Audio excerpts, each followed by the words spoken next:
NCERT class 6 का चौथा chapter आज हम इस वीडियो में कवर करेंगे। इस वीडियो को ध्यान से देखिए। चैप्टर 4 क्या बताती हैं किताबें और खबरें।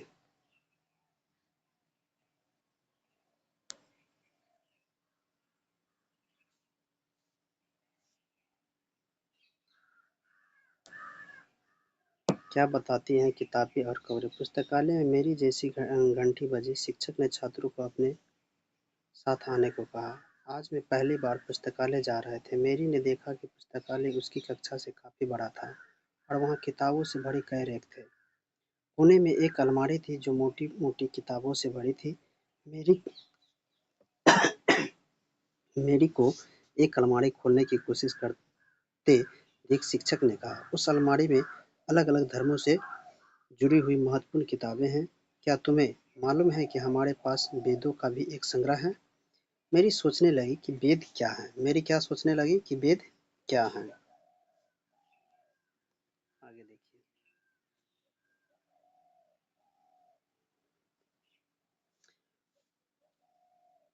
दुनिया की प्राचीनतम साहित्यिक स्रोतों में एक है। शायद तुमने वेदों के बारे में सुना होगा। वेद 4 होते हैं। वेद की संख्या कितने हैं? 4। पहला ऋग्वेद, सामवेद, यजुर्वेद और अर्थवेद। सबसे पुराना वेद ऋग्वेद, जिसकी रचना लगभग 3500 साल पहले हुई थी। ऋग्वेद में 1000 से ज़्यादा प्रार्थनाएं हैं। कितना प्रार्थनाएं हैं? 1000 से ज़्यादा प्रार्थनाएं हैं, जिन्हें सूक्त कहा जाता है। सूक्त का मतलब होता है अच्छी तरह से बोला गया। ये विभिन्न देवी देवताओं की स्तुति में रचे गए हैं। इनमें से 3 देवता बहुत महत्वपूर्ण हैं। कितने देवता महत्वपूर्ण हैं? 3 देवता महत्वपूर्ण हैं। पहला अग्नि, इंद्र और सोम। अग्नि आग का देवता, इंद्र युद्ध का देवता और सोम एक पौधा है। ठीक है, फिर से देखिए वेद की संख्या कितने होते हैं? 4 वेद। पहला ऋग्वेद, सामवेद, यजुर्वेद तथा अर्थवेद। सबसे पुराना वेद ऋग्वेद, जिसकी रचना लगभग 3500 साल पहले हुई थी। ऋग्वेद में 1000 से ज़्यादा प्रार्थनाएं हैं, जिसे सूक्त कहा जाता है। सूक्त का मतलब होता है अच्छी तरह से बोला गया। ये विभिन्न देवी देवताओं से स्तुति में रचे गए हैं। इनमें से 3 देवता बहुत महत्वपूर्ण हैं, अग्नि, इंद्र और सोम। अग्नि आग का देवता, इंद्र युद्ध का देवता और सोम एक पौधा है, जिससे एक खास पेय बनाया जाता है। पौधे को क्या बनाया जाता है? एक खास पेय बनाया जाता है। वैदिक प्रार्थनाओं की रचना ऋषियों ने की थी। वैदिक प्रार्थनाओं की रचना कौन की थी? ऋषियों ने की थी। आचार्य विद्यार्थियों को इन्हें अक्षरों, शब्दों और वाक्यों में बांटकर स्वर पाठ द्वारा कंठस्थ करवाते थे। अधिकांश सूक्तों की रचना सीखने और सिखाने वाले पुरुषों थे। कुछ प्रार्थनाओं की रचना महिलाओं ने की थी। ऋग्वेद की भाषा प्राकृतिक संस्कृत या वैदिक संस्कृत होता है। ऋग्वेद की भाषा कैसा है? प्राकृतिक संस्कृत या वैदिक संस्कृत है। तुम स्कूल में जो संस्कृत पढ़ते हो उससे यह भाषा थोड़ी भिन्न है। ठीक है, आगे देखिए। संस्कृत और अन्य भाषाएं। संस्कृत और अन्य भाषाएं। संस्कृत भाषा भारोपीय भाषा परिवार का हिस्सा है। भारत की कई भाषाएं असमिया, गुजरात, हिंदी, कश्मीरी और सिंध हैं। एशियाई भाषाएं जैसे फारसी, यूरोप की बहुत सी भाषाएं जैसे अंग्रेजी, फ्रांसीसी, जर्मनी, यूनानी, इतालवी, स्पेन आदि इसी परिवार से जुड़ी हैं। उन्हें एक भाषा परिवार इसलिए कहा जाता है क्योंकि आरंभ में उन्हें एक शब्द एक जैसे थे। उदाहरण के लिए मातृशक्ति और माता हिंदी और मदर अंग्रेजी शब्द को देखो। क्या तुम्हें उनमें से कोई समानता नजर आती है? उपमहाद्वीप में दूसरे भाषा परिवार को भी भाषा बोली जाती है। उदाहरण के लिए पूर्वोत्तर प्रदेश में तिब्बत वर्णमाला परिवार की भाषा बोली जाती है। पूर्वोत्तर प्रदेश में कौन भाषा बोली जाती है? तिब्बत वर्णमाला परिवार की भाषा बोली जाता है। तमिल, तेलुगु, कन्नड़ और मलयालम द्रविड़ परिवार की भाषाएं हैं। पूर्वोत्तर परिवार में तिब्बत वर्णमाला परिवार की भाषा बोली जाता है और तमिल, तेलुगु, कन्नड़ और मलयालम द्रविड़ परिवार की भाषाएं हैं, जबकि झारखंड और मध्य भारत में कई हिस्सों में बोली जाने वाली भाषाएं ऑस्ट्रिक एशियाटिक परिवार की से जुड़ी हैं। ठीक। हम जिन किताबों को पढ़ते हैं वे लिखे और छापे गए हैं। हम जिन किताबों को पढ़ते हैं वो लिखे या छापे गए हैं। ऋग्वेद का उच्चारण किया जाता था और श्रवण किया जाता था, न कि पढ़ा जाता था। रचना के कई सदियों बाद पहली बार लिखा गया। इसे छापने का काम मुश्किल से 200 साल पहले हुआ था।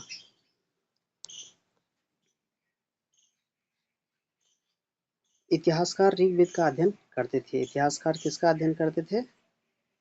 इतिहासकार ऋग्वेद का अध्ययन करते थे। इतिहासकार पुरातत्व की तरह अतीत के बारे में जानकारी इकट्ठा करते थे, लेकिन भौतिक अवशेषों के अलावा ये लिखित स्रोत का भी उपयोग करते थे। चलो देखते हैं कि ऋग्वेद का अध्ययन कैसे करते हैं। ऋग्वेद के कुछ सूक्त वर्णमाला के रूप में विश्वामित्र नामक एक ऋषि और देवियों के रूप में पूजित दो नदी व्यास और सतलज के बीच की संवाद एक ऐसे ही सूक्त का अंश होता है।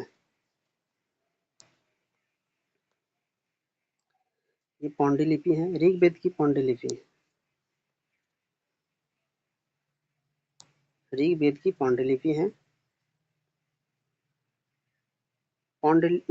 ऋग्वेद की पांडुलिपि का एक पन्ना भुज वृक्ष के छाल पर लिखी यह पांडुलिपि कश्मीर में पाई गई थी।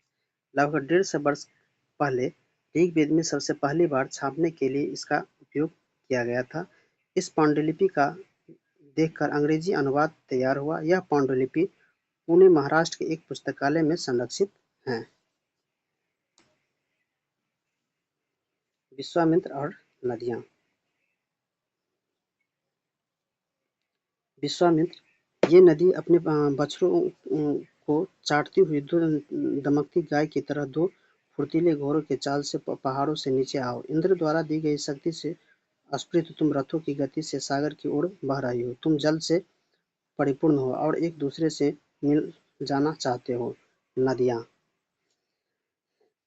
जल से परिपूर्ण हम देवताओं के बनाए रास्ते पर चलती हैं। एक बार निकलने पर हमें रोका नहीं जा सकता। हे ऋषि तुम हमसे प्रार्थना क्यों कर रहे हो? विश्वामित्र कहते हैं, हे बहनों, मुझ गायक की प्रार्थना सुनो। मैं रथों और गाड़ियों सहित बहुत दूर से आया हूँ। कृपया करके अपने जल के हमारे रथों और गाड़ियों को द्रिदों के ऊपर उठाओ ताकि हम आसानी से उस पार जा सके। नदियाँ हम तुम्हारी प्रार्थना सुनेंगे जिससे तुम सब सुरक्षित उस पार जा सके। इतिहासकार यह बताते हैं कि यह प्रार्थना उस क्षेत्र में रची गई होगी जहाँ ये नदी बहती है। ये वे यह भी सुझाते हैं कि जिस समाज के ऋषि रहते थे वहाँ घरों और गायों को बहुत महत्व दिया जाता था। इसीलिए नदी की तुलना घोड़ों और गायों से किया गया है।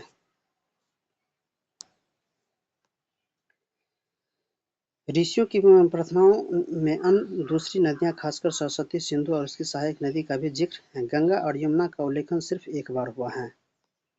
देखिए, मवेशी, घोड़े और रथ। ऋग्वेद में मवेशी बच्चों खासकर पुत्रों और घोड़ों की प्राप्ति के अनेक प्रथाएं हैं। घोड़े की लड़ाई में रथ खींचने का काम में लाया जाता था। इस लड़ाई में मवेशी जीतकर लाई जाती थी। लड़ाई वैसे ही जमीन के लिए भी लड़ी जाती थी जहाँ अच्छे चारागाह या जहाँ पर जौ जैसी जौ जैसी तैयार की जाने वाली फसलों को उपजाया जा सकता था। कुछ लड़ाइयाँ पानी के स्रोतों और लोगों को बंदी बनाने के लिए भी लड़ी जाती थी। युद्ध में जीते गए धन कुछ भाग सरदार रख लेते थे तथा कुछ हिस्सा पुरोहित को दे दिया जाता था। शेष धन आम लोगों में बांट लिया जाता था। कुछ धन यज्ञ करने के लिए प्रयुक्त होता था। यज्ञ की आग की आहुति दी जाती थी। ये आहुति देवी देवताओं को दी जाती थी। घी, अनाज और कभी-कभी जानवर का भी आहुति दी जाती थी। अधिकांश पुरुष अधिकांश पुरुष इन युद्धों में भाग लेते थे। कई स्थानों सेना नहीं होती थी, लेकिन लोग सभाओं में मिलते-जुलते थे और युद्ध को शांति के विषय में सलाह मशवरा करते थे। वहाँ से लोगों को अपना सरदार चुनते थे। बहादुर और कुशल योद्धा हो। लोगों की विशेषता बताने वाले शब्द। लोगों की विशेषता बताने वाले शब्द। लोगों का वर्गीकरण काम, भाषा, परिवार और समुदाय, निवास स्थान या सांस्कृतिक परंपरा के आधार पर किया जा रहा था। ऋग्वेद में लोग विशेषताएं बताने वाले कुछ शब्दों को देखो। ऐसे दो समूह हैं जिनका वर्गीकरण काम के आधार पर किया जाता था। पुरोहित, जिन्हें कभी ब्रह्मा कहा जाता था, तरह तरह के यज्ञ और अनुष्ठान करते थे। दूसरे लोग राजा थे। वे राजा वैसे नहीं थे जिनके बारे में तुम बाद में पढ़ोगे। ये न तो बड़ी राजधानियों में और महलों में रहते थे, न इनके पास सेना थी और न ही ये एक वसूलते थे, न ही ये कर वसूलते थे। राजा की मृत्यु के बाद उसका बेटा अपने आप ही शासक नहीं कर सकता था।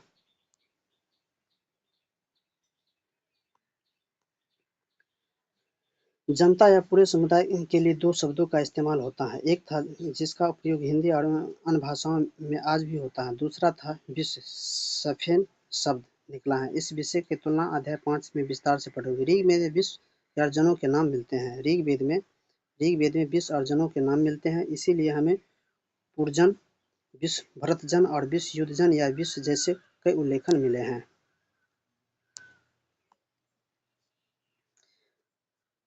जिन लोगों ने इस प्रार्थना की रचना की वे कभी खुद के आर्य कहते थे तथा अपने विरोधियों के दास तथा या दोषी कहते थे। दासियों के वे लोग थे जो यज्ञ नहीं करते थे और शायद दूसरी भाषा बोलते थे। बाद के समय के दास स्त्री, दासी शब्द का मतलब गुलाम हो जाता था। दासी शब्द का मतलब क्या था? गुलाम हो जाना। दास में स्त्री और पुरुष होते थे जिन्हें युद्ध में बंदी बनाया जाता था। उन्हें उनके मालिक की जायदाद माना जाता था। जो कभी कम मालिक चाहते थे उन्हें वह सब करना पड़ता था। जिस युग में उपमहाद्वीप के उत्तर पश्चिम में ऋग्वेद की रचना हो रही थी, उस समय दूसरी जगहों पर एक अलग तरह का विकास हो रहा था। देखो क्या हो रहा था।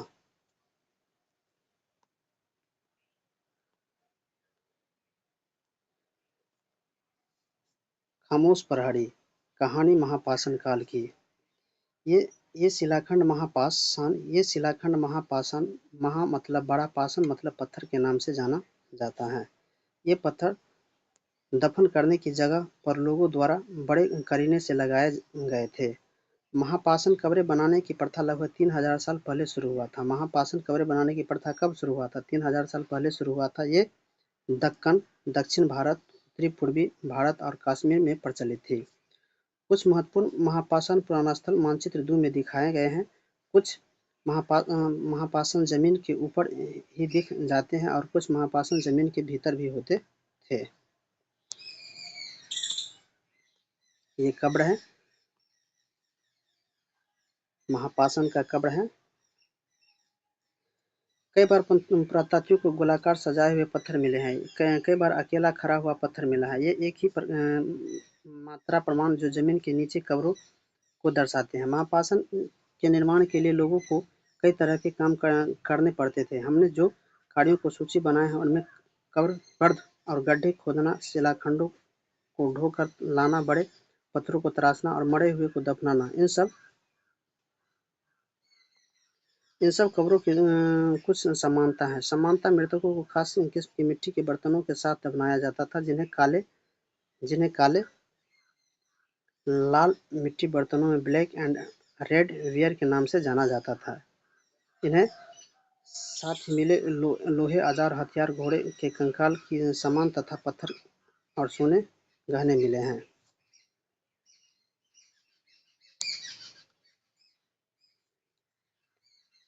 इस तरह के महापाषाण को ताबूत सावधान शिष्ट कहा जाता है। ये जो है ये महापाषाण के ताबूत सावधान शिष्ट कहा जाता है। यह दिखाए गए हैं कि शिष्ट में एक प्रोटोहॉल, बड़ा सुराख है जो शायद पत्थरों से बने हुए कमरे में जाने का रास्ता था। महापाषाण कब्रों में मिले लोहे के सामान। ये मिला है लोहे का सामान महापाषाण कब्रों में, ये मिला है और ये मिला है। लोगों की सामाजिक असमानताओं के बारे में पता लगाना।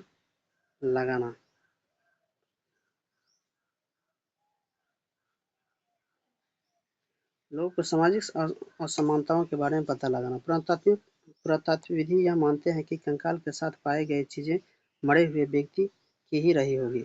कभी कभी एक कब्र की तुलना में दूसरी कब्रों से ज्यादा चीजें मिलती थी। ब्रह्मगिरी की खोज। एक व्यक्ति की कब्र में 33 सोने के मनके और शंख पाए गए हैं। दूसरे कब्रों के पास सिर्फ एक मिट्टी के बर्तन पाए गए हैं। यह दफनाए गए लोगों की सामाजिक स्थिति की विभिन्नता को दर्शाता है। कुछ लोग अमीर थे तो कुछ लोग गरीब, कुछ लोग सरदार थे तो कुछ लोग अनुयायी।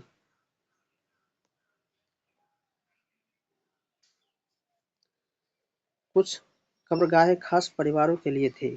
कभी कभी महापाषाणों में एक से अधिक कंकाल मिले हैं। ये दर्शाते हैं कि ये शायद एक परिवार के लोगों की ही एक स्थान पर अलग-अलग के समय पर दफनाया गया था। बाद में मरने वाले के लोगों को प्रोटोकॉल के रास्ते कब्रों में लाकर दफनाया जाता था। ऐसा स्थान पर गोलाकार लगाए गए पत्थर या चट्टानें चिन्ह काम करते हैं, जहां लोग आवश्यकता अनुसार शवों को दफनाने का दोबारा आ सकता था।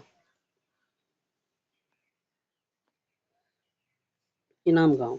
इनाम गांव के एक विशिष्ट व्यक्ति की कब्रें। इनाम गांव की खोज। यह भीमा की सहायक नदी घोड़े के किनारे एक जगह है। इस जगह पर 3600 से 2700 साल पहले लोग रहते थे। यहाँ वयस्क लोगों की प्रायः गड्ढे के सीधा लिटा कर दफनाया जाता था। उसका सिर उत्तर की दिशा में होता था। कई बार उन्हें घर के अंदर ही दफनाया जाता था।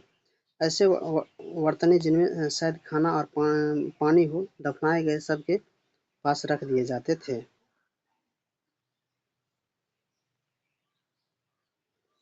एक आदमी को 5 कमरों वाले मकान के आंगन में 4 पैरों वाले मिट्टी के एक बड़े से संदूक में दफनाया गया था। बस्ती के बीच में बसा यह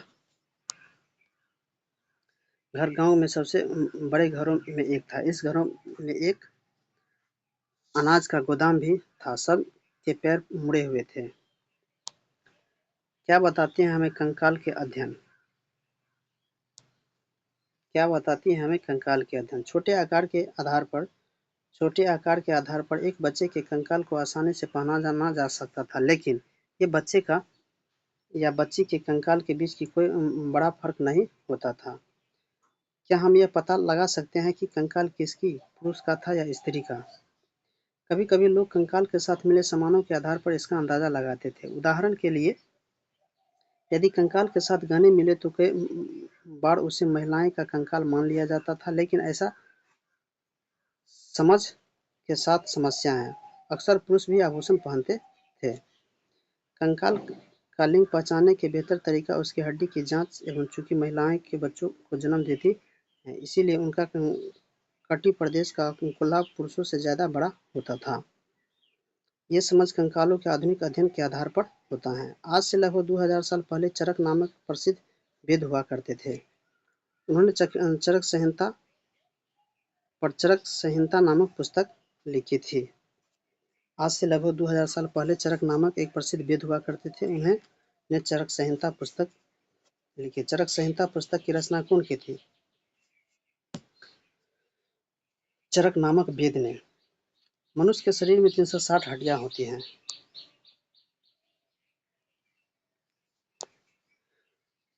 मनुष्य के शरीर में 360 हड्डियां होती हैं। आधुनिक शरीर की रचना विज्ञान के 206 हड्डियों की काफी ज्यादा है। संभवतः चरक ने अपनी गिनती में दांत हड्डियां के जोड़ तथा कॉन्टिलेजेशन जोड़कर यह संख्या बताई गई थी।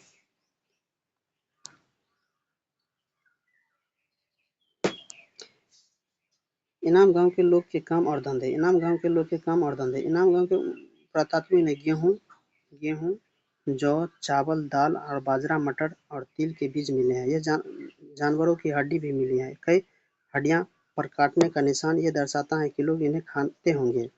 गाय, बैल, भैंस, बकरी, भेड़, कुत्ता, घोड़ा, गधा, सुगर, सांभर, चित्रकारण, हिरण, कृषि मृग, खरहा, नेवला, चिड़िया, घड़ियाल, कछुआ, कंकाल और मछली की हड्डियां भी पाई जाती हैं। ऐसे साक्ष्य मिले हैं कि बड़े अलाव और जामुन, खजूर और कई तरह की रसभरियां एकत्रित की जाती थी।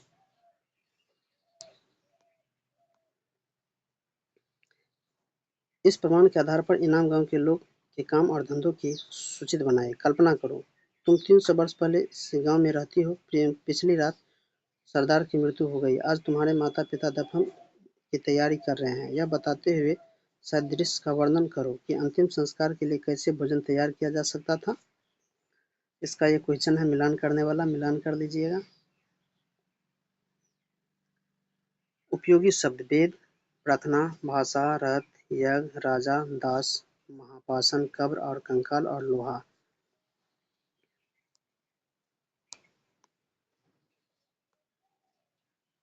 कुछ महत्वपूर्ण तिथि भी दिए गए हैं इस चैप्टर में।